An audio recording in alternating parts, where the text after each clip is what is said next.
వాస్తుశాస్త్రం ప్రకారం మీరు చూడండి, ఇటు తలుపు ఉంటే ఇటు కిటికీ పెడతారు, ఖచ్చితంగా ఎదురుగానే ఉంటుంది అది. అందుకే ఈ కిటికీలు తలుపులు ఎప్పుడు సరి సంఖ్యలో ఉంటాయి, మీకు బేస్ సంఖ్యలో ఉండవు. 4, 6, 10, 12 కానీ 7 కిటికీలు పెట్టమని అప్పుడు చెప్పడం.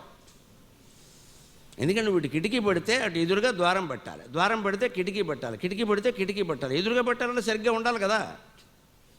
ఎందుకు దాని ఏదో లెక్క, దానివల్ల ఏదో కీడు మేలు అని కాదండి బాబు, అజ్ఞానం ఇది. అందులోంచి గాలి వచ్చింది, ఇందులోంచి వెళ్ళిపోవాలి, నువ్వు మధ్యలో కూర్చో అంతే, బిగించగా. అందుకోసమే అవి అంటే అర్థం ఏంటి, చేతస్థానికి చైతన్యానికి తేడా ఇది. కిటికీ పెట్టమన్నది వాస్తుశాస్త్రం ప్రకారం నిన్ను కిటికీ పెట్టమన్నది కిటికీ తెరిచి పెట్టమని, కిటికీ మూసేసి దానికో దోమ తెరేసి దాని మీద ఇంకో తెరేసి నిన్ను కుడిపోమని కాదు. ఇక్కడ మనం ఇవన్నీ చేసాం. కిటికీ మాత్రం శాస్త్రం ప్రకారం పెట్టి, దేనికి నీ శాస్త్రం పని లేక శాస్త్రాన్ని అప్లై చేయడం చేతకాపోవడం అంటే ఇది. కిటికీ తెరవనప్పుడు కిటికీ ఎందుకంటే గోడే ఉంచండి, తెరిచే పని లేనప్పుడు, తెరిచే ఉద్దేశం కూడా లేనప్పుడు కిటికీలు ఎందుకండి?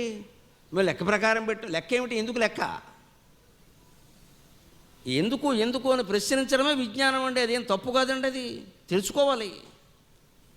ఇలా గాలి ఈ కిటికీలోంచి వచ్చి ఆ కిటికీలోంచి వెళ్ళిపోయినట్టుగా సంపదలు కానీ, బంధాలు కానీ, మమకారాలు కానీ ఏవైనా సరే ఈ కిటికీలోంచి వచ్చి ఆ కిటికీలోంచి వెళ్ళిపోవాలి. అలా మనం సుఖంగా ఉంటాం హాయిగా.